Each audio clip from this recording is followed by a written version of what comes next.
Hello everyone. I'm hoping that this actually works the way it's supposed to. Let's see. Okay. We hopefully should be live, although it's not showing the thumbnail I want, which is fine. Okay. Cool. Cool. Okay. Hello everyone. Good morning. We're doing another live stream. We missed last week because my voice was like, well, I couldn't talk, practically speaking, not for any reasonable length of time. And then this week, I believe I can talk this week, but ultimately we'll see. Time will tell. Give me a second, just make sure all my things are going. Any of you over here in chat, we should be going live. I just don't know exactly. Oh, good. That's great, except for the audio. I need to turn the volume off here. Give me a second. All right, cool. We'll go ahead. We'll go forward with this. So basically, this is a new view. I'm trying something new out. I've recently been dabbling with a few different things, and one of those things is not Twitch. Twitch, yes, Twitch. And to that end, I've also been dabbling with Streamlabs, which is a different software. And so I figured out different things, including how to do this as opposed to me sitting over there. And so that's basically what's going on here. We're doing a new setup for our live streaming, but it also means, because I'm not working with my desktop, I need something, so I have my little elephant case over here, my tablet, to show me all the stuff that I need. So, what's going on? Origins, conventions, Twitch streaming, all these things. This past week has been very informational to me because I've been dabbling with Twitch and learning a lot of things. Like, the amount of stuff I got set up, I spent a few $100s on equipment this week on different things. I've gotten like a Streamlabs. Well, Streamlabs, this cannot go off. I need a better way. Give me a second here. I need a better way to keep this going. So I have to lower the volume here. Let's lower the volume to nothing. Perfect. Okay. Live Q&A with BoardGameCo. Oh, I did with BoardGameCo.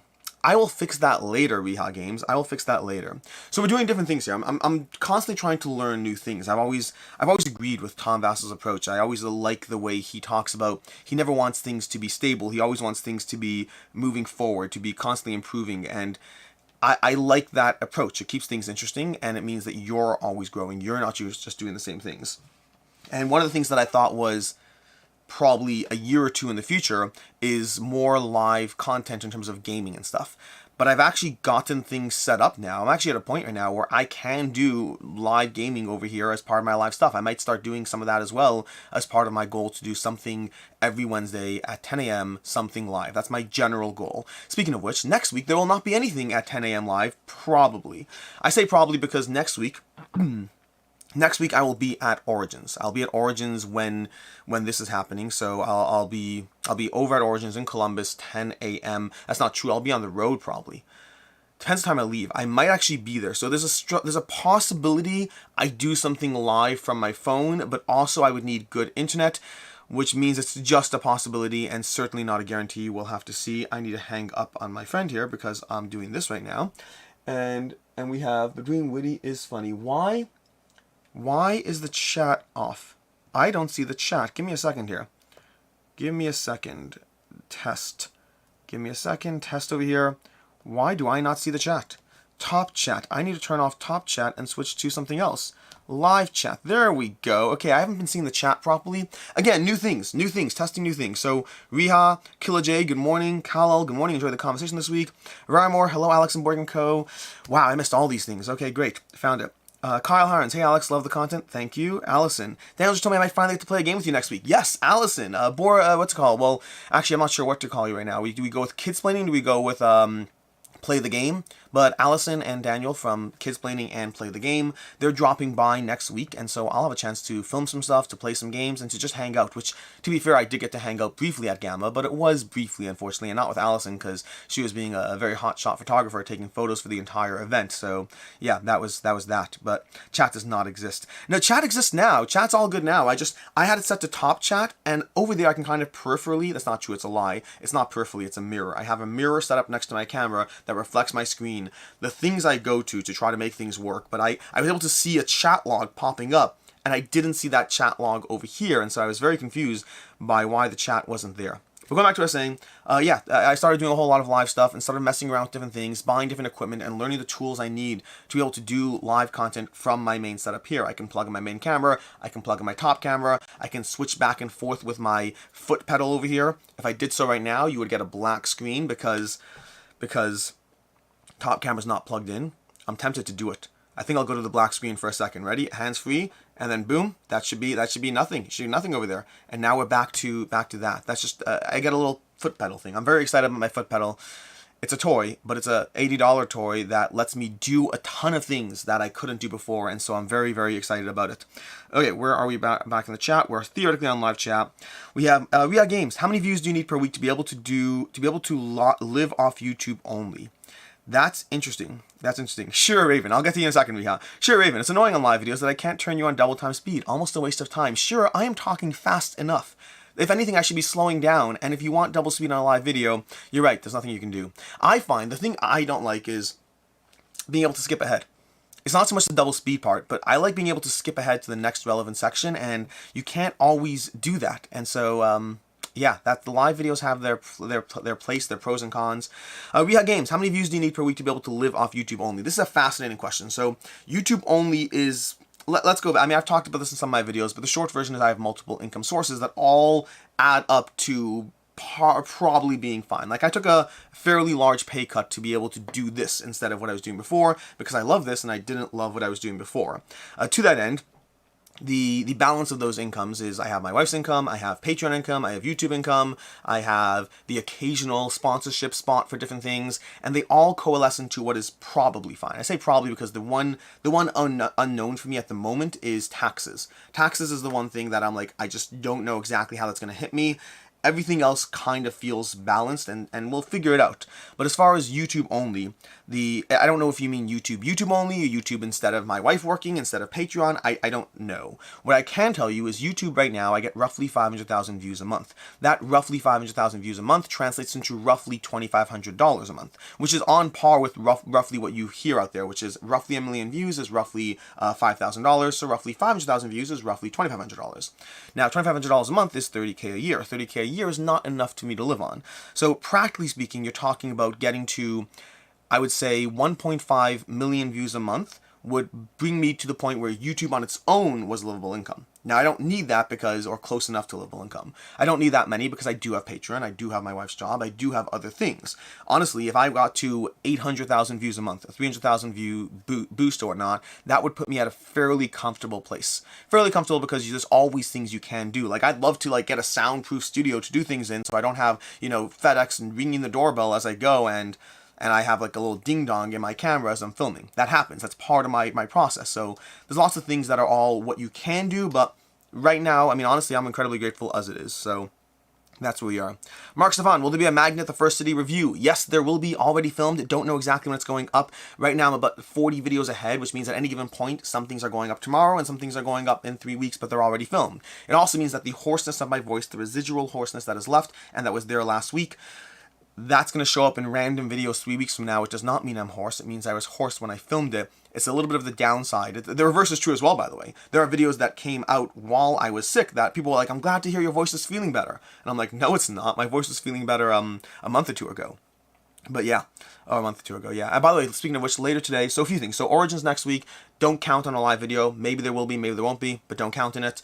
As far as after this video, later today at 12 p.m., I'm going to have a video for... 10 games I got rid of and got back. Basically, mistakes I made. We have Sheer Raven. I watch almost everything in 2x speed, so this is just crazy talk now. I hear you. I respect that. I can watch a lot of people on 2x speed, but I can't watch myself on 2x speed. Meaning, if I'm timestamping, if I put myself on 2x speed, I miss the timestamp. So I talk too fast as is. The only thing I don't watch in 2x speed is this Kickstarter roundup on Mondays. Oh dear Lord, yes. I talk too fast in too many of my videos, and in general, the more content I have, the more pressure I feel to get through things. Or in the case of chat, the more pressure I feel to be mindful of chat and catch up to chat. So I'm talking as fast as possible to quickly answer the questions and immediately get to the next part that we can go so I can get into the next question, which is Callum. Well, I gotta go to work. Have a great day. Have a great day, Callum. We have Frightful Fails and SoundCloud. He talks so fast and only. What are you talking about? Frightful Fails? That sounds delightful. I'll go ahead and have to listen to him. Share Raven. Hi, Rick. Richard L. Alex, if you did makeup tutorials, you'd have millions of subs. Makeup tutorials. I'll absolutely do makeup tutorials because the only thing I care about is subscriptions, not views. I can't keep it up. Sorry, give me a second here. But no, I don't care about makeup. I don't care about views. Views are relevant for paying the bills, but I'm doing this for board games. I mean, Jesse and I, we'll sit there and we'll watch these kids channels unboxing toys, getting 4 million views, and we're like, we're in the wrong business. But we're not in the wrong business if we're in it for the board games. We're only in the wrong business if we're in it for the views. And we're not in it for the views. The views are just a necessary component to be able to do this full time. 5-second reviews. You can't skip ahead, but you can jump back. Useful if you come in late, and then you can basically skip. That's a good point, sure. What you should do going forward in live streams is pop in, instead of 10 o'clock, pop in at 10:20. Then go to the beginning and watch it at 2 times speed, and that will keep you running until 10:40. The last 20 minutes will be slow. Or pop in at 10:30 and do all the things I said. It also means at that point it's no longer a live video, so close enough. Sure, Raven. Mark, Magnet was fun the first time and a letdown the second play. Spoilers, Shira. Spoilers. Michael Joseph, I keep on having the recurring nightmare that the shipping crisis is fixed and all 14 of my back sort of show up at the same time and I need to explain to myself to my significant other. So, I mean, the shipping crisis is the shipping crisis. Your 14 Kickstarter showing up at the same time is a different problem. The good news is Quartermaster Logistics will likely not be able to keep up with 14 Kickstarters all at once, so they will be slightly staggered, just not as staggered as you usually want. Joseph Morale, what are your favorite conventions to go to? I've never been to one before, but would you like to go? Thinking of going to Gen Con. So for me, the answer is Gamma, although it is biased by a few things. Gamma is my favorite convention, but it's probably not your favorite convention. Gamma is Game Manufacturers Association. It's basically more content creators, publishers, retailers. It's not just the general public. The reason that's my favorite convention is twofold. The first is because, practically speaking, it means I'm doing a lot more networking with people I know. As much as I like seeing people who are just, viewers of the channel, the end of the day is until I develop that connection with you, until I see you at one convention, then the next, then I don't have that I've talked with you, you're not my personal friend yet. Maybe we'll get there, but we're not there yet. When I go to Gamma, it's more of my personal friends. The second aspect, and very important for me, just as a religious Jew, Gamma's doing the week. It's like Monday to Friday, which means I don't have to worry about the whole Saturday thing and what I'm doing, what I'm not doing. When I go to conventions over Saturday, I don't go to the convention itself. Playing games is a little tricky. There's lots of things of what I am and am not willing to do over a Saturday, but anything business related, I'm not. I'm not willing to walk through the hall and buy board games or talk to publishers on a Saturday. So just the Saturday aspect alone, and I like spending Saturday with my family too. So Gamma's my favorite, but past Gamma, I want to say Origins was my favorite, but my experience is still limited, so give me time. What do we have? Question. We have Mr. Scronjon. How tight is the Ank box in the shelf cubby? Because it looks like it's nearly touching all the sides. It is nearly touching all the sides, but I specifically have just enough room to be able to tilt it out. Once I tilt it out over here, then we're good to go. I just need that little bit of a tilt, so as long as my finger can get in there. Well, the real tricky one is actually Dice Stone Adventures up there. That one's really touching all the sides, which is why it's sticking out a bit from the cubby, so I can reach my fingers on the edge and pull it out from the edge. So it actually intentionally is sticking out. That's the short answer there. Okay, we got games. Sure, Raven, no work today or later shift. Wesley Scott, so what are you saying? Watch and rewatch your content? Yes, always watch and rewatch my content. Frightful Fails in SoundCloud. I'm still sad I missed the Butcher campaign. I don't want to pay double the first for all the expansions and add-ons. Yeah. They might come back to Kickstarter. They were successful enough. I mean, it's like the third most popular Kickstarter of all time. I mean, board game Kickstarter of all time. So I'm pretty sure it'll come back. Sure, Raven. Nope, no work today. Just time to troll Alex. Shira, you're always welcome to come by and troll. We have to talk if we're playing games today. I don't know what the schedule is. I know I have this, and then after this I have a video going up, and then I have to film a video that's going up on Quack & Co. as well. But I don't know if I'm doing like stuff on Twitch today. I don't know if I'm playing games solo, Patreon content. I don't know what I'm doing. If you want to connect and figure out what we're doing, there might be stuff. Sean Marks, I typically watch YouTube at 1.5, but with Alex, 2 times is ludicrous speed. Thank you. Thank you very much. Allison Burrell, Daniel, Jared, and I are currently playing Moonmakers with Overload and Binding Ties. This game brings up my analysis process like no other deck builder. So yeah, Moonmakers. I'm excited for that one. I've enjoyed the expansions they've had. So I need to figure out where my expansion is. I've been playing with Jesse's expansion so far. I had a shipping notification and it still hasn't arrived. I need to message IV Games to figure out what's up with that. Sure, Raven, that was so much better. I'm glad you appreciate that little speed up back there. We have Vramir. I can watch Alex in 1.25 or 1.5, but more is too fast for me. Yogi Bear. I love that Yogi Bear's still a mod. Yogi Bear, I made you a mod way back that one time we had like a troll attack, and you're just still a mod. So like, with great power comes great responsibility and all that. Question for the future, Alex. What Easter eggs have you hidden in your upcoming content that was filmed last week? I don't know if I do Easter eggs per se. In fact, I don't like it when my content is obviously out of time. To me, most of my content is a conversation. If I do a top 10 list, it's referencing things that have happened. Like even now, tomorrow I have a video going up about why I don't like doing negative content. I filmed that video 3 weeks ago before all these conversations about negative content were happening. Before Tom Vassell put out a video why negative content is good for the hobby, I put out a video saying why I don't like doing it. I do negative content, but I don't like doing it. It's less frequent. It's more of a work. It's more of a chore. I filmed that video 3 weeks ago, and now I feel like I'm jumping into a conversation, but I didn't talk about it as if I was jumping into a conversation. I talked about it as if I was having the conversation myself because no one else was having it 3 weeks ago. So It's a side point, but I don't like filming stuff out of time. I like my content to always live in the current space, and the current space does change day to day. Depends on who you are. For some people, jumping in whenever is good enough. For other people, if you know what's going on, then a video about negative content that I filmed 3 weeks ago is going to in some way miss aspects of the conversation. We Are Games. Alex, who's your favorite YouTube video commenter? And if it's me, what's your favorite comment? And if not, never mind. We Are Games. Who's your favorite YouTube video commenter? You are by far the most dedicated YouTube commenter. That's for sure. Favorite is a different question, though. I'm not going to just casually say you just because you asked the question. I enjoy your comments. You're definitely up there. But favorite is a whole different level. I think the Dragon's Den. The Dragon's Den, I think is what it's called. Because the Dragon's Den walks in every single time, and he just walks in with like witty comments every single time. His comments are less frequent, but they do crack me up when they're there. So he might be up there. If he's watching now, he'll probably pop in with this whole thing about like, he can't, I don't know, he has a funny comment he does with all live streams. So, he says, I missed that part. Can you talk about it? Came late. Can you start again? That's what he does every time for live streams. Right, more nicely done, Alex. I assume you're referring to the 2x speed, but you see the problem now is I'm falling behind in the chat. That's what happens.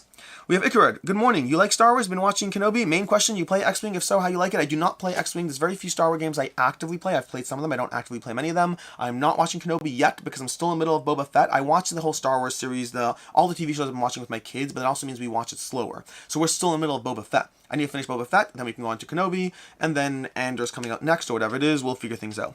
Sure, Raven, favorite game you played this past week? Well, Terraforming Mars. Terraforming Mars. I played Terraforming Mars Tuesday night, Shira. On Tuesday, I played The Castle of Burgundy, followed by Terraforming Mars. That's my favorite and second favorite game of all time. That was a good day, Tuesday. A good day. I'm happy with that. That was Monday. I lied. Yesterday was Tuesday. Yesterday I played Gloomhaven, which was also pretty fun. Meg tried to kill everyone. Okay, Shira Raven, planning on another car breakdown during Origins. Shira, yes, I'm out. No, of course I'm not planning on a car breakdown during Origins. For those who don't know, my car broke down last Origins. It's not fun to be in a different city and have your car not be able to drive, or more terrifyingly, not be able to turn, but be able to drive while you're going on the highway at 40 miles an hour. Lots of fun. Lots of fun. I have it in my vlog about Origins last year.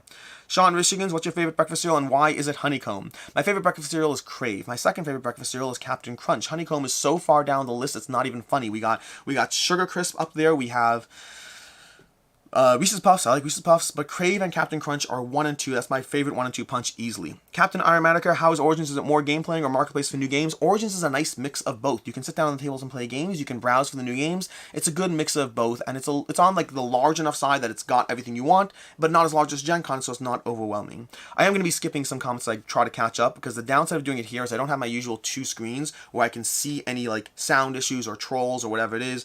Maybe I should just pop this on my phone and have the active chat on my phone. Maybe that's a good idea. Have just two thingies, just like 14 streams going on in my house of the same video. So let me just pop this up over here so I can see this. We're already muted. There we go. That was Monday. You see, Meg, you caught me. That was Monday. You see, now I'm catching up to the active stream over here as well. Sean Marks, is there a Zaya review coming? Yes, there is. It's already been filmed. It'll be coming in a few weeks. Shira Raven, would love to play something for fun. Shira, we'll talk after the stream. Joe Reese, what's your favorite game that is behind you? My favorite game that's behind me. Do I need to turn around, or can I just look at... I gotta look a bit. I'm looking over there instead of there. Right now, offhand, without overly committing myself, possibly Kingdom Rush. Possibly Kingdom Rush from the one... No, Arena of the Contest. Arena of the Contest. My favorite game behind me. We have Patrick Couteau. Alex, hope everything is peachy. I can't find Nemesis Aftermath in Quebec. Please sell me your copy. Thanks for being you. Nemesis Aftermath. Which one's that? There's Nemesis Lockdown, there's Nemesis Void Seekers, and Aftermath. I actually have an extra copy of Aftermath. I actually do, because I got both waves of stuff. Lishmaya al-Harina Nigaini Gur. You don't have to read out my username. Well, I did read out username. There's no Nakudos, so I don't know exactly. Lishmaya al-Harina. Something to do with hearing the song. Hearing the song? Nagini Gur? I'm not entirely sure. Eagleland, what's your favorite gear lock? I have too many bones in the post. My favorite gear lock would likely be, and I hate saying this because it's my first gear lock, but maybe just always remember your first, but Duster. I like Duster a lot. She's my favorite gear lock from the ones I've played so far. I have not played them all. Let's see, Rammer, why don't you upload your videos as you film them? Why don't you upload your videos as you film them? Do you mean doing live content? I'm not entirely sure what you mean. You might mean live content, I don't know. If you clarify the question, I'll get back to it. Sure, Raven, he painted Blood Rage most recently. Yeah, I got into painting right before I got into content creation. As you might imagine, that was a mistake, because I don't have time for everything. And so, painting is on my list of things to get back to, but we'll figure it out. Kevin! Kevin, you're back. Secret Jesse. I made it early today. Kevin, I love that you do this. Again, the money is always nice in general, but I just love the fact that every live stream, I go ahead and I ping Crackle up, and I'm like, Jesse, Secret Jesse was back at it again. And he's like, oh, darn it, I should do more live streams. Maybe if you didn't do your live streams at 2 in the morning, Jesse, maybe people could actually follow. Where's my chat? I lost the chat. That's the downside of this. Okay, I believe you're calling. Yeah, so painting. I got into painting right before I got into YouTube. That was a mistake because YouTube took up all my life for a long time. And then I had jobs and this. And now I don't have a job anymore, but I've also been dabbling. Well, I have YouTube as a job, obviously, but I left my day job. And it's been a lot of things have been going very, very well overall. Like, I'm focusing heavily on doing more things and constantly adding, again, this whole aspect of I can't even tell you. Like, this foot pedal thing I have, I'm so excited that I can just do live content now. I feel like I'm 2 years ahead of schedule because I wasn't planning on doing... I'm going to do live playthroughs. I'm doing them on Twitch already. Just physical playthroughs. Me playing solo, switching back and forth myself, being my own little camera crew. It's very exciting for me. But yeah. Okay. We have, where are we? We have Carson Simmons. Have you received any new Kickstarters this week or last? I just got my All In for Massive Darkness. I'm waiting for my All In for Massive Darkness. I am so bothered I don't have it yet. For me, the only Kickstarter I received this week was Carnegie. Carnegie from Quinag Games is currently on the floor over there in Shrink. It's on my pile of games. I need to catalog that I got them, so I am up to date on my collection. But last week and the past few weeks have been over the top. I'm still not catching up from all this stuff. Spoiler sure, it's a fun game, so I'll let you pass. Dan Meyer, send my game BoardGameCo. I don't know what that means, Dan. Brian Brown, no, my video just froze. Well, did my video freeze? I only care about my video. Your video, I mean, I like you too, but if my video froze, then 113 people's videos froze. That's much worse. Real Games, well, that backfired. I guess I'll go to Devin, although he's probably still asleep with Jesse. Sorry, Devin. Devin is my favorite commenter, honestly. Honestly, when Devin replying to people who here's my favorite commenter. When I do a video with Devin, and then people comment, and then Devin replies to those comments, especially if those people didn't like Devin, those are my favorite comments. Devin's got sass. Professor Meg, that was Monday, that's right. Castle Burgundy and Terrifying Mars was Monday. Tuesday was Gloomhaven, where we played Gloomhaven 4 times. We lost 3 times because Meg does not know how to not rush into a room. Literally, Meg, I'm rewatching the stream this morning, and you start off where you're like, I don't need healing. Who needs healing? You don't need healing if you're winning. Meg, we weren't winning. We weren't winning. BG Borg Collect, you should watch Strange New Worlds too. Star Trek, there's so many things I want to do in life, but you have to pick and choose. TV shows are just one of the things that I've accepted for myself are never going to be as prevalent in my life as I theoretically would like them to be. I want to both rewatch old TV shows, watch new TV shows. I just, practically speaking, can't do everything. And board games are the more important thing where I'll spend my fun time. Then, of course, there's all the other responsibilities. There's work, there's responsibilities, there's family, there's all the other things. But in terms of fun time, it's board games all the way down. And so TV shows take a second place fiddle. Frosted Flakes, Mr. Scronjon. Frosted Flakes is up there, way above Honeycombs. I don't love Honeycombs. My son loves Honeycombs. You'd like my son. I just think Frosted Flakes are delightful. They're really good. I should get Frost Flakes. You know what else I don't love? I don't love, French toast. French toast, I used to love it. Not French toast the bread, French toast cereal. I used to love the bread French toast, but I've come to, not be enamored with it. Dry Dizzle, what's your favorite trick-taking game? Right now, Ghosts of Christmas. Oh, The Crew. Oh, ooh. I'm gonna say The Crew. It's very close. Both of them are amazing, but I'm going to say The Crew over Ghost of Christmas. Adi Guraso, top 5 Knizia games. I'd have to remember them offhand, so let's start with it. Quest for El Dorado, definitely number 1. Tigers and Euphrates, a possible number 2. Ra's going to go in at number 5, which gives us number 3 and 4. 3 and 4. Battle Line's going to be 4. I really enjoy Battle Line. And number 3 is going to be... I like Modern Art.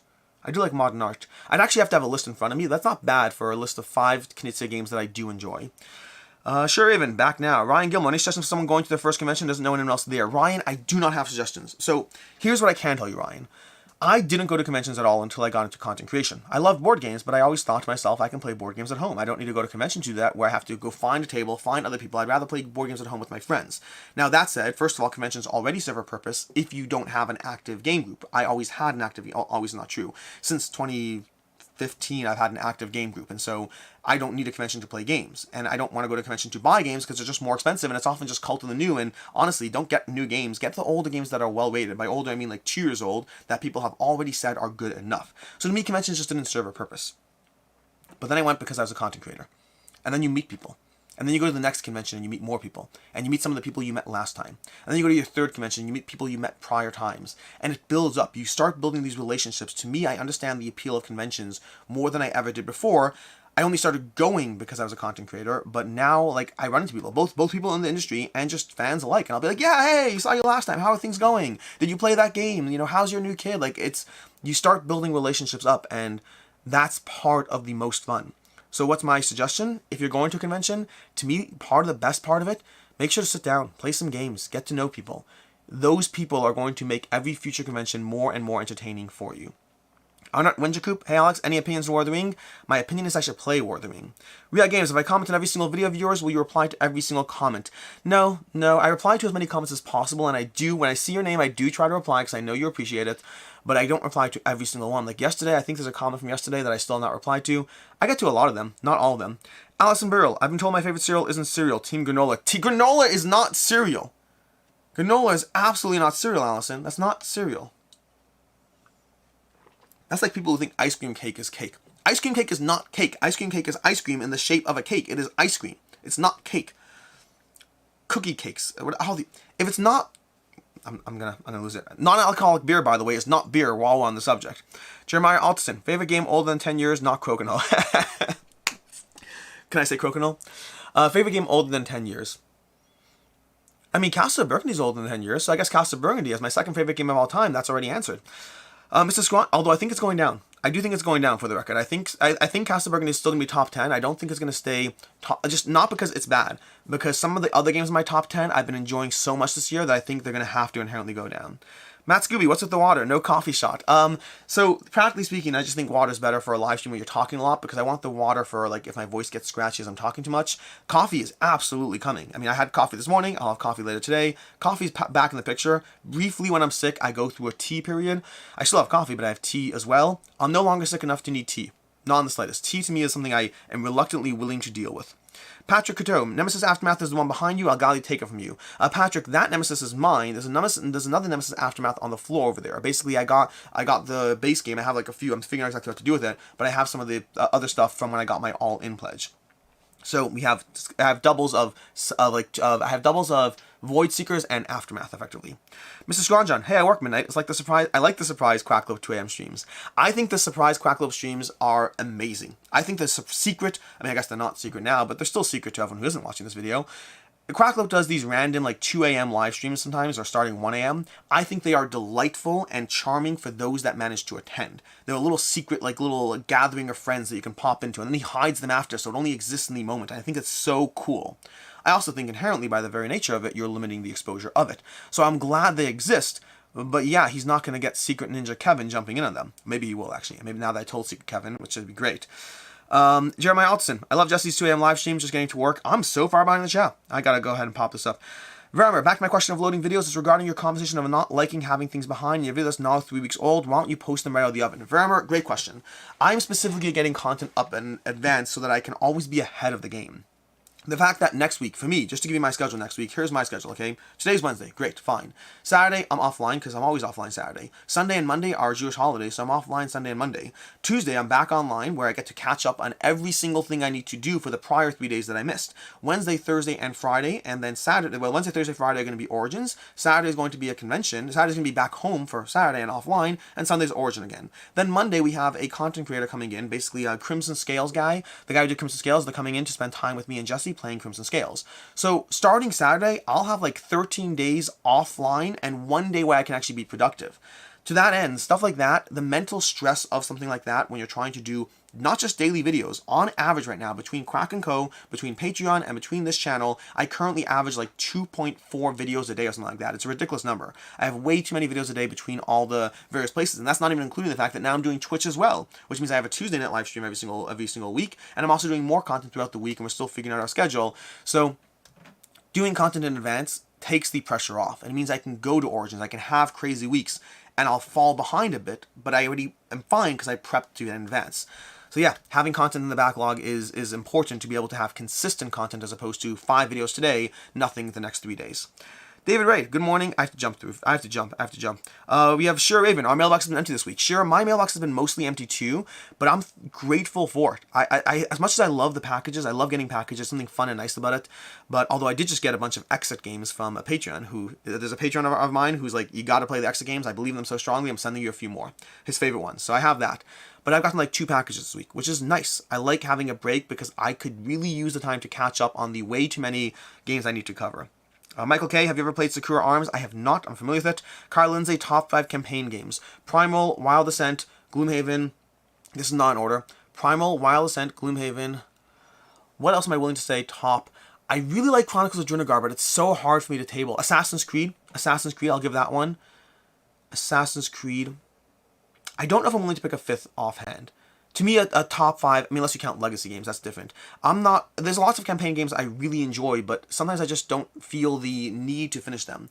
Those 5 that I gave you are those 4 that I gave you, and I'm sure there's a 5th that I'm just not thinking of. I'm looking around my basement trying to figure out what I have. Rise of Smog. The Rise of Smog, World of Moloch, Rise of Smog, whatever. The World of Smog? No. The Rise of Moloch. World of Smog, Rise of Moloch. Yeah, that one's a very solid one. But yeah. Okay, I'm so far behind. I'm just going to go ahead and pop through this. Successful Geek. Devin does have a little bit of sass. Devin has a lot of sass. I love Devin. Professor Meg. I just love damage. I tank. Meg, you have no self-control. Shira Raven. Mr. Scronjon. I'm tempted to open all the Shrink games this week while Jesse's out of town. Shira, here's what you do. Okay, while Jesse's out of town, film a video.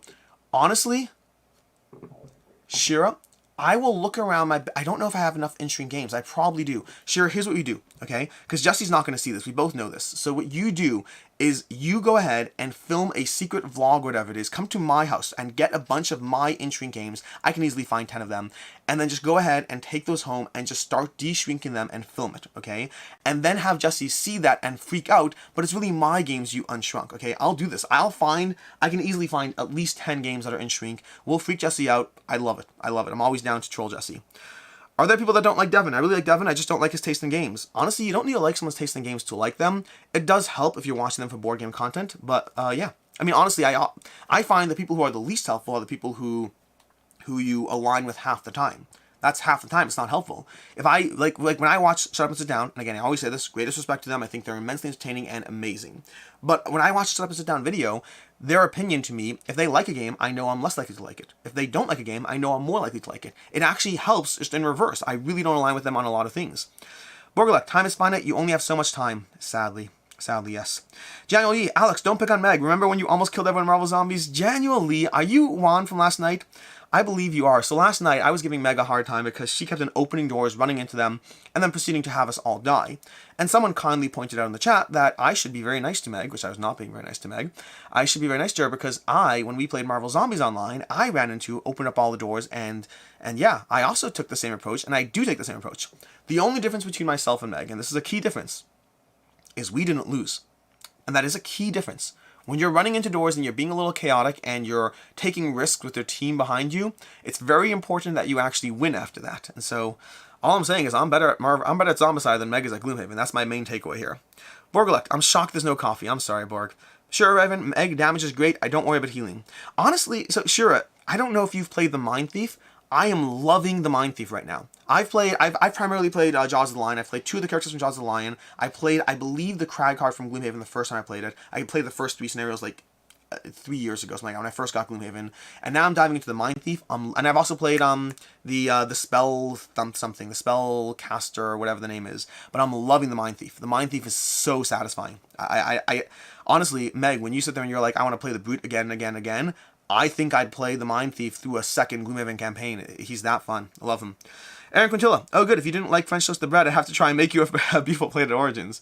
Sure, Raven. Professor Meg. Can't wait to see you next week. That's right. We'll all be at Origins. Michael Joseph. I found TV helps me get people into board games. I had to not watch The Last Kingdom and not watch The Last Kingdom and not be down for some Vikings 878. I don't fully understand that comment. Joe Kobus, good morning from Texas. Good morning, Joe. Gizmo's Board Games. Wish I was able to go to more conventions, hoping to get to Essen this year. Essen's not going to be for me this year. I'm hoping next year. It just doesn't work with the holidays again.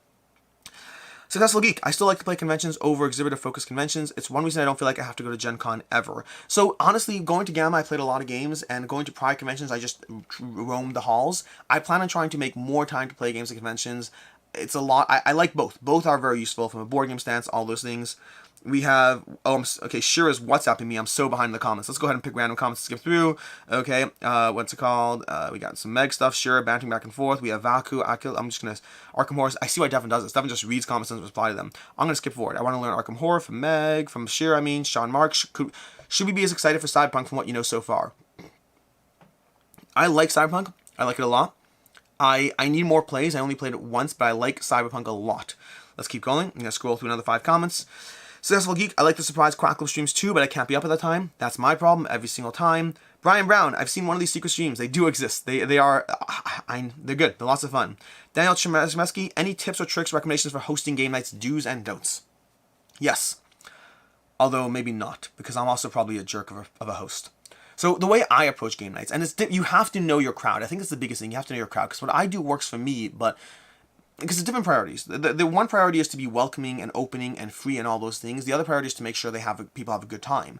And I often find those things conflict with each other, which is the tricky part. I find that the more welcoming and opening and loose you are, the more it translates into being a social event where people are potentially having a good time, but not necessarily playing games or coming for games that they expect to have fun with and not. I find scheduled and knowing player counts and knowing what's happening and having the game set up and tabled and all those things really makes the game part better. So you have to know your audience and what will work for them. For me, a big thing is know the rules of the game, have the game picked out, know the count of players there. I generally, especially with people when it's a little bit more loose, I'll try to pick a game that might play well at 4 and 5 in case someone else shows up, or even 3 to 5 is better in case someone cancels or in case someone shows up to give me that wiggle room. But really just, drinks and snacks is up to you. I don't do snacks. I do drinks with cup holders or whatnot, separate from the table. But welcoming, on time, knowing the rules, there's a lot of things. Making sure you pick a game based on the people and not based on you. That's a big thing. Like whenever I do game nights, I always give other people, I usually pick a selection of like 10 games and they're like, hey, you can all pick from these 10 games. But I let them pick because anything I own is already a game I like and they can have further selection from there. Let's scroll through for it. I'm sorry guys, I'm gonna have to skip comments, I apologize. Jason Reynolds, yeah, it just shows up for the person you're tagging. Oh yeah, when you tag someone in the comment section, it only highlights their name on their end. It looks like you messed up otherwise. Horde of the Board, question, how do you get your games played without pushing on people? I have groups that usually play their games and my games get left behind. Curious on your thoughts. I can answer that now. In the past, I can never answer that because in the past, my game group was always playing my games. I was the one who had a collection, they just played my games. So it was very simple. If I owned the game, I liked it and was happy to play it. And if I didn't own the game, they didn't have a game to play. Now it's more of a conversation because now I have Crackle up in the mix and, he lives down the block from me and he often wants to play his games and I want to play my games. And there's just a conversation between adults. What games do we both want to play? Let's focus on those first. What games do you want to play and what games do I want to play? Let's trade off a bit and make sure we're both, you rub my back, I rub yours. Is that how it goes? You pat my back, I pack yours. Sure, Raven, one sharp Joe crafts deal. I don't know what you're applying to, but I know One Sharp Joe. Make sure to go ahead on Etsy and go ahead and buy One Sharp Joe's various things for like Marvel Champions or various games. Tons of inserts for Dominion he has now. Harvest K, $10 super chat, thank you. Cheers, Alex. Setting up foundations of Rome. I almost broke my thumbs pushing in some of those tiles into those buildings. Never thought a board game could actually make me sore. So, fun fact, Harvs, I grabbed a hammer. Yeah. I took a hammer to my foundations of Rome. Basically, I started pushing them in, and I realized I was going to have a problem pushing them in, so I started using a hammer to lightly, very lightly, I didn't break anything, but I was lightly tapping those things in place. Yeah, that was otherwise very, very problematic.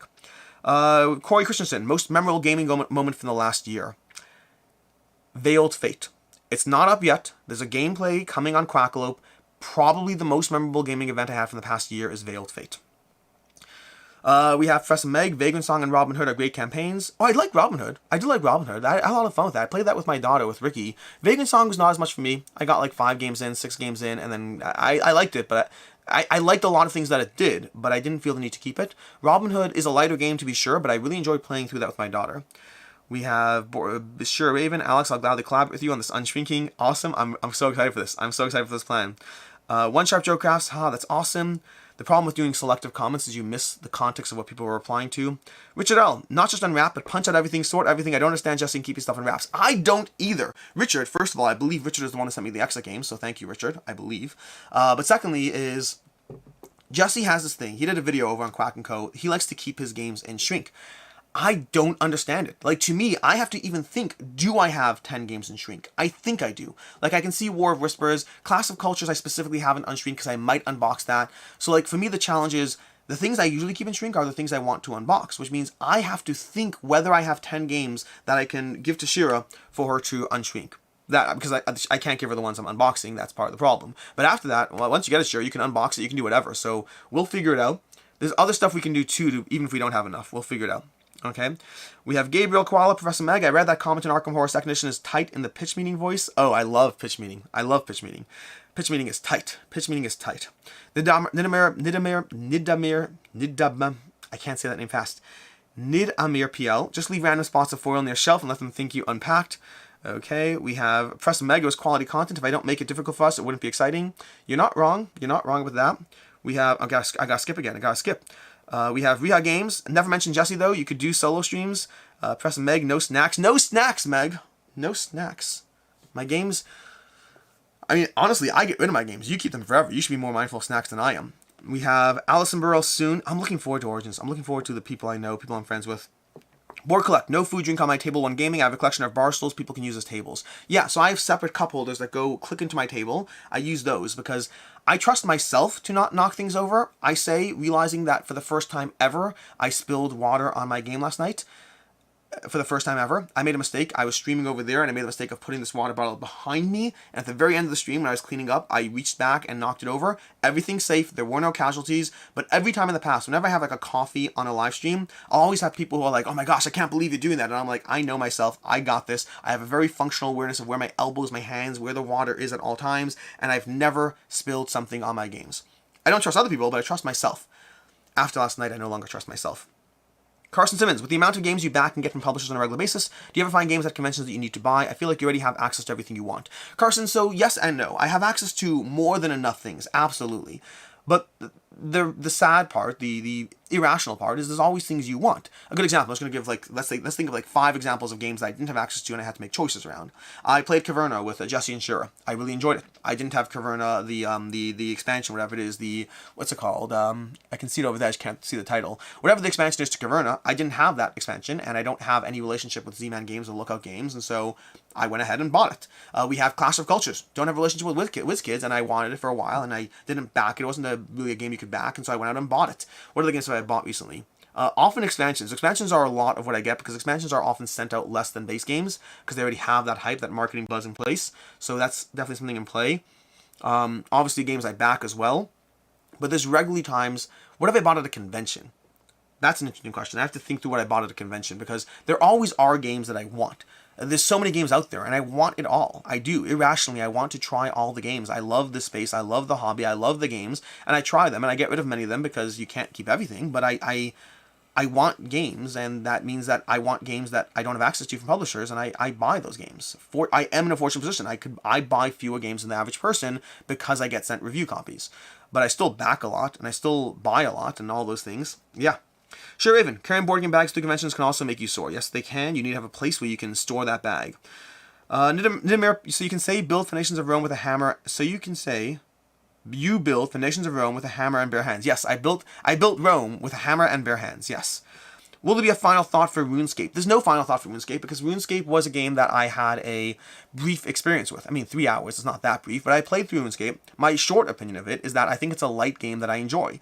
For instance, to give you context, just to give you a spoiler to, my review this Saturday, I'm getting rid of Bardsung from Steamforged Games. I'm getting rid of it. I played through like 15 hours of Bardsung. I like it. It does a lot of things well, but also grinds too much, and I just don't think I'll enjoy that grind. Now, RuneScape is on the lighter end. The only reason I am interested in RuneScape, and I'm probably getting it, but the only reason I'm interested in it is because I think it's an easy enough game to dive into with my son that he and I will enjoy together as like a little questing adventure.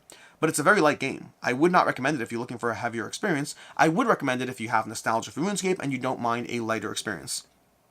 Grimlock, can't say it long, but good morning, BGC, and hey, Shira, good morning, Grimlock. Thanks for dropping by. Paul B, what do you think of Jesse calling the YouTube...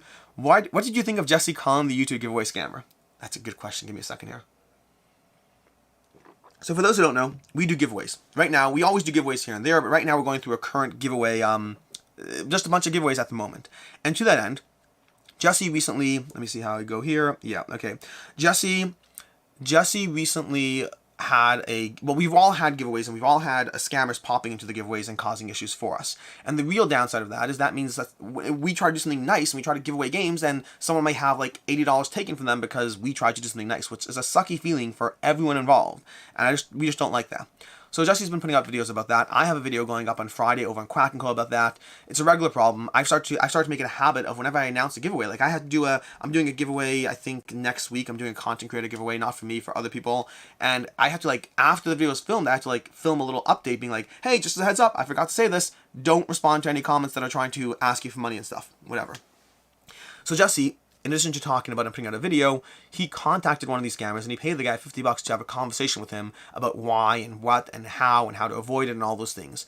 It was an entertaining video. To me, the net takeaway is still the same thing as before, which is don't reply to people on YouTube comments who say you want a giveaway and they're saying it at the wrong time, they're saying it with the wrong YouTube name, and there's a whole bunch of potential red flags. But yeah, it was an entertaining video. Okay, Michael Joseph, I haven't found any board game YouTube personalities that I didn't like. Such an amazing group. Tend to line up with you and share the most. Sorry for grammatical errors. Taking care of 2 kids under 2. Wow, 2 kids under 2. I have 1 kid at 2, and that's already a lot. I've had 2 kids under 2 for a brief period of time. That was a lot. My oldest is 18 months older than our second oldest, and that was a fun 6 months. Frightful Failures on SoundCloud. Got a favorite deck building game? Also, what's your thoughts on Twilight Imperium? I need to play Twilight Imperium, so I can't answer that just yet. As far as my favorite deck building game, I have a lot that I like. Offhand, I'll just say Quest for El Dorado is currently one of my favorites. Dominion is always up there. Grey Fox, what do you do with games that you're unable to sell? So in my case, what I tend to do with my games is I try to sell them, and I sell them in, I sell them on, wherever, eBay or board game groups or whatnot. And whatever I can't sell, I usually put in a box and ship it off to BoardGameCo. BoardGameCo is the retail operation that I sort of run. I say sort of run because I'm trying to close it down or sell it to somebody else. It's taking way longer than I would like. I don't know what or when things will happen, but it's still on the game plan to have that move out of my life. But yeah, I eventually, the things I have a hard time selling, I just make it their problem because they can store in a warehouse instead of my basement. They being me and my partner. Sure, Raven. Michael Joseph, that's because we have the most right opinions. I mean, I reluctantly, I think it was a compliment to both of us, so I can't be mean to you without being mean to me. So yes, I'll agree with that. One Sharp Joe, new to board gaming friend asked me why do I sleeve everything, proceeds to spill soy sauce over my Gloomhaven cards less than 2 minutes later. That's why I sleeve Savages. The worst part of sleeves is they don't always even protect about that because you can get it at the top, but they are a good starting point. Successful Geek, what is a game you rarely play, but every time you play it, you think how much more you should play it? I can give you like 10 of them. Marvel Champions, Spirit Island, Everdell. I can give you 3 of them. The Reckoners, Anno 1800, Coimbra, Aquatica, Paleo. I mean, there's so many games that... There are many games out there that make me wish I was not doing the type of content I'm doing. Then again, I quit my job, and I get to now play board games as my job. So it's a balance. I would say I still... Even with everything going on, I probably still get to play my favorite games more than most people get to play their favorite games. So I'm not complaining, but every one of my favorite games. Every time I play one of my 5s, it's like, I should be playing you more. Why am I not? We have Grimlock. Yeah, I was of the opinion that at least Jesse wasn't going to get the whole story from one phone call, and they'd probably take a series of conversations to eventually get a fuller picture. Yeah, that's true. I mean, Jesse, to his credit, very much doing the call multiple times was like, this guy said this. Obviously, I don't believe him. Because, yeah, obviously don't believe him. Yeah, I will tell my community to never, ever scam your people again. Yeah, of course you will, buddy. Of course you will. Like, the call was entertaining, but I don't know if it's necessarily informative past be mindful of other people. Michael K. RuneScape does not look like it has enough replayability, 4 main scenarios, and 3 or more if you buy the expansion. Michael K. Absolutely. I anticipate getting RuneScape, playing through RuneScape, enjoying RuneScape, and selling RuneScape. That's my plan with it. I don't think I would ever keep that game to replay. Could you replay it? Absolutely. Do I think I would? Probably not. Red Winter, have you been able to play your copy of Ignite? If so, what do you think? I've played Ignite on TTS. I have not been able to table it in person. At any given point, there's like 30 games that I anxiously want to get tabled, and Ignite has been on that list for like, I don't know, 4 months, 5 months. I need to get tabled. West Todd, Icon and Alex Live, woohoo. West Todd, how are you doing? When are you going to start your own channel? Because I would like to see your content. Sure, Raven. Ryan Hildebrandt, most of the time, yes, unless someone coughs and make a serious blooper. Oh, that's a comment I missed. Yes, okay. So he had a question. Ryan Hildebrandt, are all your YouTube videos filmed in just one take? I would guesstimate that 90% of my content is one take. 90%. It might be, and by one take, depends how you define as one take. If you mean a single uninterrupted chain of consciousness start to finish, 90% yes. I would say the other 9% is where somewhere along the way I coughed, or maybe I started rambling into a conversation and I really felt off key enough that I had to reset. In which case, yes, if I'm doing a review, I'll switch to a top shot or have some sort of cut or something like that. That happens maybe 10% of the time. It might be even less than 10%. It might be like 6%, 7%. But most of my content is in a single take. Practically speaking, I just don't like editing. And so my choices are be better at talking or edit. I know what I choose, so I'm going to try to be better at talking as much as I possibly can. But yeah, and occasionally coughs, sneezes, interruptions from kids, and the occasional I remember one time, like a recent video I had where I always have a cliff note of things on the camera, where it's my bullet points. What do I like, what I not like? I don't have a script. I have a bullet point. Here's the 5 things I like. There was a recent video where I wrote something, and I completely misunderstood what I meant. And so I started talking about that bullet point. I was like, oh, you know, didn't like X. And I started talking about it, and I was like, that doesn't make sense. As I'm talking, I'm like, this doesn't make sense to me. And I was like, oh, I meant that.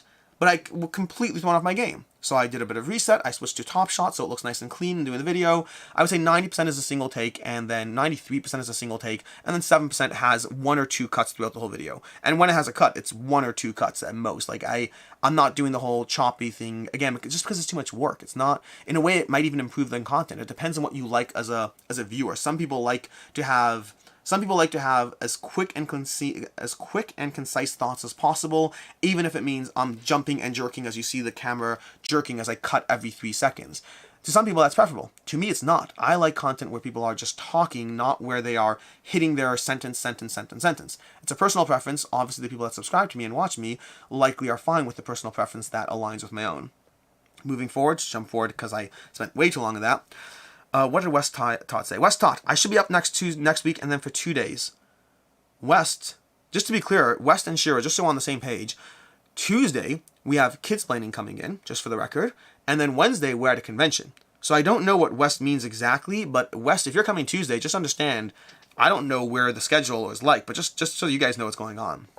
Here's Monkey Business. Now that you've done a review of Western Legends and Bantam West, I know that you prefer the latter. What makes Bantam a more interesting game for you versus Western Legends? When I played Bantam West, I was interested in what you did on your turn. That's the short version. My biggest problem with Western Legends is I like my turns, and I am so bored on your turn. I can't take that in a game. Bantam Legends does have downtime, but I'm more compelled in what's happening in the game as a whole, even though I do like my turn the best. And so that Western Legends, I just literally don't care that you exist. I don't. Horde of the Board, Coimbra needs an expansion. I'm not counting the small mini expansion called Royal Treatment. I agree with you completely. West Todd, working on a Monopoly episode currently, and then another on Parker Brothers and the questionable business practice relationships. What are you talking about, West? Do you have an actual video channel? Wait, let me jump up a step. I'm likely making a channel, but it'll be a deep dive into rabbit holes going to the history of things. I'm fine with that, West. We need variety in the space. You know, what's it called? No Pun Included does some fantastic deep dives into some topics. I think they're tremendously well done. In general, one of the hard parts about being a content creator is always, how do you stand out? How do you make yourself different? How do you differentiate yourself from every other person with a camera and a passion for the hobby who wants to talk about board games? And there's a few answers. You have to improve your communication, your personality, what you do in terms of making yourself stand out on that, but then also what you choose to talk about, how you choose to approach the conversation. You need to be your own voice in one shape or form. It can't just be another person who's giving another review of a game. No one cares about that. I can point to my first 15 videos when no one cared what I was doing until I started doing something different. Once you have a chance to stand out, you could do the same thing as other people because now you have an audience and they're watching your thing as opposed to the other person's thing. That's fine. But reviews, if you look at my channel, the history of BoardGameCo, my initial content was reviews. Then I hardly pivoted away from reviews and started doing topical content and Kickstarter content, and that's when I started getting an audience. And then only down the road, as I started to grow, and as I was at like 8,000 subs, that's when I started going back into review content because now I had an audience. But reviews on their own, it's hard to stand out with reviews. It's just hard. Hey everybody, here's my opinion on It's Wonderful World. Now go ahead and watch my video compared to everyone else's. It's a start. If it's that or nothing, I'm not saying it's a bad thing. I'm just saying sometimes standing out is a good thing. We have Ryan Hildebrandt, can you talk a bit about the dangers of playing games so many times that you mastered and becoming hard to table with new players? It's happened to me 3 times, maybe? Twice for sure. I recall it being a 3rd time. 3 times. So, the dangers of playing games so many times that you mastered. And I've talked about this in the past, but sometimes you can play a game too much compared to other people, and it gets to a point where if you play the game, you know you're going to win. You just know you're going to win. And that ruins a game for me. There are 3 games that I got to a point where if I played those games with anyone else in my game group, it wasn't a question, it wasn't a likelihood, I knew I was going to win the game. It's just that simple. And that killed the game for me. And so I got rid of those 3 games. Those 3 games, and to be very clear, if I played those 3 games with people who are good at the game, I would not destroy them. I'm only saying in comparison to the people around me, I knew I was going to win. Those 3 games are A Few Acres of Snow, Galaxy Trucker, and Tigris and Euphrates. Those are the 3 games where I know I will win them with the people in my group when I play them. It's not a question. I have not lost them in a long, long time. it just will happen. Galaxy Truck to the point, by the way, that Jesse decided to dare me to it at one point, because I told him this in a podcast a long time ago, back when we had a podcast, and Jesse dared me to it, and we did a live playthrough, and I destroyed him and Max. Just destroyed him. It wasn't even a contest. Now, does that mean I'll destroy you? No. If you're really good at the game, maybe you'll destroy me. That's fine. I'd love to play Galaxy Trucker or Few Acres of Snow or Tigers and Freddy's with people who provide a challenge. But it just, if I've played the game enough, then I have to be mindful of that. Now, one of the things that could happen in games is I don't mind it if I have to try new strategies. So, for example, whenever I play Blood Rage with people who haven't played Blood Rage as much as me, or Terraforming Mars, or any of the games I play a lot, I will always try to aggressively pursue new strategies. I just played Castle of Burgundy for the first time with Meg over on Twitch, and it was her first game. I played it like 30 times, 40 times, who knows what. And so I aggressively tried something new. I still won, but it was actually close. It was a closer game. And over multiple plays, maybe she'll catch up, who knows. There's always that aspect of, if I can try a new strategy, and that means that the new strategy means I won't necessarily win. And I've done this with games. I remember any number of games where I'll try something new. Sometimes I try something new and I'm like, wow, that's actually a good strategy. I should use that. Other times there's a process of exploration and you learn that, okay, great, that's a strategy that doesn't work. But I learned that while playing with somebody new. So anything I can do to mitigate getting rid of a game I love is important to me. But at the end of the day, if I know I'm winning the game, it's just not fun for me. Okay. We have the Duke of Zeal. Have you settled where the new Root Marauder factions sit in your overall faction rankings? I really like the Lord of the Hundreds. I find them chaotic and a lot of fun. They're up there. And the Keepers of Iron I am okay with, but I need more plays. I have a full Root review coming soon. I don't remember if I reviewed the faction. West Todd, clarification, Tuesday the 7th, then again Tuesday to Wednesday, the 14th to the 15th. Great, West, we will see you. No, 1 second. Tuesday, right now it's the 1st. Yeah, West, next Tuesday, again, you can do what you want, West, but next Tuesday, Kids Planning is going to be here, and then we're going to, then Tuesday to Wednesday is the 14th to the 15th. Okay, fine, so you'll hang out with Kids Planning. That's cool. We like you. Sure, Raven. Ryan Hildman, Alex has a few games he got rid of because of this. Yep, those 3, just covered them. Gabriel Career, board game YouTube space still isn't big enough that every international audience is catered to, so people flock to good channels from abroad. Oh, interesting. You're talking about international audiences. Yeah, that's absolutely fair. I'm referring to US-based or Canadian-based. There's a lot of Canadian content creators out there, by the way. A lot of Canadian content creators. I have a video coming up next week doing another shout-out to, content creators I enjoy watching. I think 4 of them are Canadian, 1's Australian, and, maybe, 2 are British, something like that. It's all over the place. It's actually very few Americans. Nothing against you Americans. West Todd, awesome. Nope, don't care about that. Grimlock, hell yes. Table Knots, yo, Table Knots, hey, Table Knots in the chat. How you doing, everyone? Table Knots. Go ahead and subscribe to Table Knots. They're a fantastic channel. Speaking of which, in that video I just mentioned about top 10 channels I like, Table Knots may or may not be featured. Now, the best part is if I really meant may not be featured, but no, they're featured. Here's Monkey Business. You're definitely one of, if not my favorite board game YouTubers. You're always honest and upfront with your opinions. Those videos on Stop Buying Games make it clear you're authentic as heck. I really appreciate that. And that video, the last time I did a video, Stop Buying New Games, I actually filmed that 3 or 4 weeks before I put it up. And it really bothered me because I believed in everything I was saying. But also because of what I do, because of the fact that I'm a content creator, I am buying those games and I'm selling those games. And I thought to myself it sounded hypocritical to say don't buy new games while pitching you all the stuff. And now, to be fair, in the video I said, unsubscribe from me if you need to, don't watch my content, ignore what I say, I will do what I'm going to do because I have to do that, that's what makes sense for me. But yeah, it's also, I'm glad you appreciate that content. I always try to throw stuff in like that as much as possible. Richard, are you in the upcoming Dice Tower Analytics in top 10 video tomorrow? Not that I know of, which I'm assuming means no. I did see your Patreon message. I have not replied to it yet. But yeah, I'm not in the Dice Tower top 10, top 100 analytics. I'm very curious to see what happens. I hope they got someone good to actually show actual real data. But I'm very intrigued. I'll be watching it, of course. I'm very, very fascinated by it. I'm both sad and relieved because I'm sad because I did the Dice Tower top 100 analytics. It'd be nice to be it would be nice if that were my thing. But also I'm relieved because the amount of time, effort, and energy that goes into that is huge. I can do 7 other videos in the amount of time it took to deal with the prep and the work for the Dice Tower top 100. So I am both sad that I'm not there and I'm relieved that I was not asked. We have Table Knots. Hi, Shira. Table Knots. Hi, Richard. Table Knots. Wow, Alex hates Americans. Confirmed. Oh, never mind. I take it back. The irony of that is hilarious. Yeah, there's 3 American channels on there. You're one of them. I bet you can guess some of the Canadian channels, but it might be more than 3. But I know there's like 4 Canadian channels, 1 Australian, and 1 British channel. So we're down to like maybe 4 American channels. I don't remember exactly. But either way, that's going to pop up next week. And yes, there is a giveaway attached to that. Just to be clear, on most of those channels, you're eligible to win a free game if you comment in a certain video and subscribe to them. So there's like 9 or 10 games being given out, each attached to a channel. But yeah, I try to cater the games to the channels, but I was also only giving away things that I was anyways getting rid of. So I had to like pick and choose and find stuff. Duke of Zill, I assume you and Jesse have already scheduled your obligatory deep dive review of the new Quacks & Co. game. Fun fact, Duke of Zill, Quack & Co. is a new channel that we have, a channel that's been secret for a while, and we've been more public about it recently. But one thing I did for funsies, because when there were like 2,000 people who knew about the channel, at one point in my week in review, I wrote announcing Quack & Co. Okay, announcing Quacks & Co. And I knew people would think, oh, like some sort of collaboration with Jesse and Shiro, or Jesse and Alex. And so I was like, I intentionally put that, like the title of my video for a week in review like 4 months ago, 3 months ago was announcing Quack & Co. And in that, I just put in the Quack & Co. game. I talked about Quacks & Co. We have a new game coming out called Quacks & Co. And people were like, oh my gosh, I was so disappointed. I was hoping for a collaboration. And I was like, there is one. It exists. Anyways, Table Knots, Doolin. There we go. So fun fact, doing this whole video, the entire time, I was like, Max and... I could not remember Doolin's name, and the whole time it was bugging me the entire time. It's in the video. I left it in. It's there.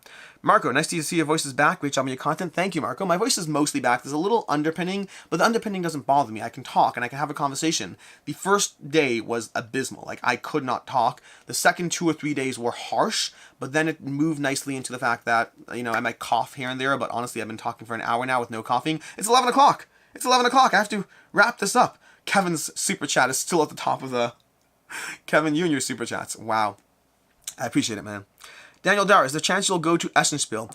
I would love to go to Essenspiel, hopefully next year. This year it conflicts with some Jewish holidays in a way. It's like, I don't think it's perfectly conflicting, but it's like right before in a way that doesn't, practically speaking, I can't go this year. I would love to go. Jaman, how does your small hat stay on your head? Friction. I just could, there we go. You see, you can kind of throw it off if you really want, but friction, just, it's, you know, hair is friction-ish. There are people who actually do other things like clips and stuff. I don't feel a need for it. Table Knots. Origins, Alex. Absolutely Table Knots. Grimlock. Sure Ravens. What's Jesse's secret RPG channel? Something called, it's a duck RPG, I think it's called, but I'm not certain. Grimlock. Anywho, I hear the constructions and combaticans are bound for the Crystal City, so I gotta go round up the Dinobots and transform and combine into Volcanus till you are all one. I don't even know what you just said, so I'll just say bless you. Successful Geek. I really like the 75-25 you talked about for games to play old versus new. I'm shooting for more than 80-20 this year just to really restrict myself. So what Successful is talking about is, I've talked in the past, and everything's relative to I mean, what I do now versus what I used to do. I used to aim for 75% of my plays to be older games I enjoyed, and 25% to be newer games. Just because if I'm only playing newer games, why do I have a collection? Just get the new games and get rid of them. And so I love playing my older games, and so I always made a focus that as much as I love the cult of the new, focus on the things that I know I love too. Now, as a content creator, it's probably closer to 40% old, 60% new. I don't know if there's an easy way around that. Although I am changing that a bit. I mean, the fact that I'm doing more campaign content. I'm doing Gloomhaven every single week with Professor Meg. I'm doing campaign content over here that I'm streaming over on Twitch and on Patreon. And so I am diving into older games a lot more just by adding plays. I'm still playing just as many new games, but I'm diving into older games. Jonathan Nation, I encourage you to take in the video released today from Ryan Daniel Moran. I don't know what that's about, but if you can give me more information, I can take a look. Rodrigo Ramos, any thoughts on the breach not allowing the $1 pledge to access the PM? I totally understand why they would do that. Do you think more companies will follow it? I don't believe that's actually going to happen. Now, I believe the breach said they'll charge more in the PM. I think that makes sense, and I think companies should do that for themselves. From their stance of what makes sense for them, I think companies should charge more in the PM. Obviously, as a consumer, you don't have to like it, but I think it's the right move for them. But as far as restricting dollar pledges, that's silly, because almost all these companies open up a late pledge where you just have access to it anyway. So like when companies are like, we don't take dollar pledges, the question is, well, are you not having late pledges for people who missed the campaign? Because if you do have late pledges, you're taking dollar pledges, you're just not even taking the dollar, you're taking $0. So will they charge more in the PM? Yeah, possibly. Are they taking late pledges? They're taking late pledges. I'd be shocked if not. Now you can't bet on it, don't rely on me obviously, maybe I'm wrong, but I would bet good money on the fact that they are going to have late pledges, which means you could go ahead and back after. Table Knots, I bet I can guess a solid few. Yes, indeed, Table Knots. Sure Ravens, Reha Games, the Duck DM. Oh, the Duck DM. Okay, there we go. Paul B, if you were to build your own board game, what genre would it be in? I mean, drafting would be the mechanic. Genre would probably be a drafting area control. I mean, just practically speaking from the games I love, that likely would be there. Or drafting tableau building. Those are like my favorite kind of things. Ryan Hildebrand, polite request for more guest spots from Devin. Love the videos with the banter between you two. We have to get Devin to move here. We're working on that. We're working on it. For right now, Devin's going to show up in videos like once a month-ish, something like that. Maybe twice a month if I get lucky. But Devin's going to show up. I do love spending time with him, and I love doing videos with him because that guy is charming as all heck. But yeah. Sure Raven, Daniel DR, we all wish to go to Essen, but falls on holidays this year. Vaku Akadia, I think Midar is better. That's not my question. Nidamir, I just removed from my feed watch review that doesn't interest me before it works. I don't know what you're saying at all. I apologize. Daniel Dar, yes, Essen is indeed very close to Yom Kippur. Yeah, and it's right after Sukkot and right before Yom Kippur. It's really, really tough. His monkey business. What's your favorite space sci-fi game? Dune Imperium's up there. Planet Unknown's up there. Nemesis, I'm still on the fence about. I've had really good plays, but also mixed plays. My favorite, Luna Capital, is delightful. A Project Elite behind me, that's really good. Possibly Project Elite if I played it more. And also, by the way, Last Light's fantastic. Daniel Dar, did you get a chance to play Dice Stone Adventures? Sadly, not yet. Sadly not yet. I've read the rules 3 times. In fact, it's currently out of the box. Yes, the box is there, but it's out of the box waiting to be played. But it's been out of the box waiting to be played for 3 months. I need to decide if I'm playing with my wife or not, because she was going to play it with me because she likes Dice Stone, but she hasn't actually made it happen yet, so we'll see what happens. I am going to try to wrap this up in a few minutes, by the way. I'm just having too much fun, so I apologize. Let's see. We have Play This, Not That, Johnny or Amber. Oh my gosh, I'm going to get in trouble for this, but I don't not answer questions. Fun fact, by the way, in live streams, anything goes. I answer all questions all the time in every way, shape, or form, so nothing's off the table. Johnny or Amber? Let's go ahead and go into complete trashiness at the end of this video. Johnny or Amber is obviously referring to Johnny Depp or Amber Heard. I have an opinion, but my opinion is, I'm scared of my own opinion, if that makes sense. My short opinion of Johnny Depp versus Amber Heard is, if you watch the trial, if you're aware of the evidence, if you're aware of the things on both sides, and there are problems on both sides, let me be very clear with that. There's messed up behavior on both sides, which, I mean, listen, if you shun a light into my life, there'd be messed up behavior too. You never want a light shun onto your own life. Trust me on this. There's always things we've done that we'll regret. But from what we do know about Johnny Depp versus Amber Heard, I am with Johnny on the situation from what little I know as a secondhand popcorn spectator. Amber Heard has more things where it seems like she lied. They both done things that are problematic, but it seems she's tried to fabricate evidence. She seems to have more things that make me distrust her. I'm also scared of my own opinion, though, because I don't like the idea that maybe I'm just being charmed by the fact that Johnny Depp is definitely more charming, and maybe I am protecting someone who's been abused. I'm worried that my opinion is reinforcing a narrative that is problematic, but in this case, I think Johnny is more right, I'll say, than Amber. That's my opinion. My opinion counts for nothing. I intentionally did not walk around doing YouTube videos saying, hey, here's my opinion on the Johnny Depp Amber Heard trial, because my opinion is hot garbage when it comes to this stuff. I'm a spectator, at best. Okay. Oregon State 86. Why back something if there's always a late pledge option? There's a few reasons. The first reason is fear. What if there isn't? Because there isn't always, there usually is. That's the first reason. Second reason is the prices more and more. I don't know the exact number, but I have to make a guess. I would say 20% of the time it's more expensive in a late pledge. And to that end, you need to be mindful of that. Are you willing to pay more to pay later? Maybe you are. Who knows? For me, it's an issue of, I just like tracking my stuff. It is easier for me to track. I know if I want it most of the time. Most of the time I know, okay, great, I want this game, so I'll back it. I don't want this game, so I won't back it. It is rare, but occasionally happens that I would want to change my mind. But for those rare times, then yeah, it'd be better to late back. But in my case, I just like tracking my stuff, and I find having to manage late pledges is a pain if you're trying to track it separately that way. But yeah, if you can be in control of your data and on top of things, and it doesn't cost more, you absolutely should most of the time late pledge. Once in a while, 1 out of every 100 games, you'll be like, oh, there's no late pledge, or the late pledge closed in a week, I didn't realize that. But most of the time, you're safe. Sarah Reed, will you be covering Dice Realms? Not yet. I mean, I'm not backing it right now, so I don't know anything there. I'm not backing it. I didn't buy it, and I don't believe they're sending it, so I'll get to it. Sure, Raven. Alex, you don't like Zaya? Who said that?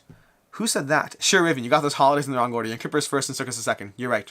You're right. So Yom Kippur then Sukkot. I'm distracted. As far as who said I don't like Zaya, I love Zaya. I don't know what you're talking about. Oregon State, so why back something? We covered that. Richard L. Amber's a straight-up sociopath. I've said my piece. I'm not going to dive into it more. Fire Chicken Reviews. Thoughts on Command late pledge being open and the semi-issue that original backers finalized and had their pledge locked, and then they announced one of the add-ons for the extra mini, including spawn cards. Oh. Oh, that's annoying.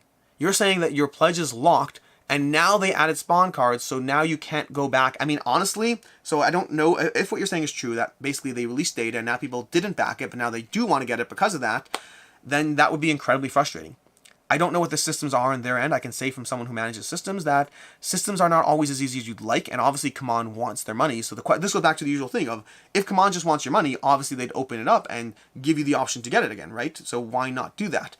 Usually the answer is sometimes it's not always about money grubbing, whatever. Sometimes it's about systems and restrictions and options and all those things. So we'll see. Yogi Bear, exactly. Once fabricated evidence has been admitted, it can't be unseen. That's my biggest thing, Yogi Bear. Because at the end of the day, Johnny Depp has done things that I do not agree with, and I think are problematic in any semi-healthy relationship.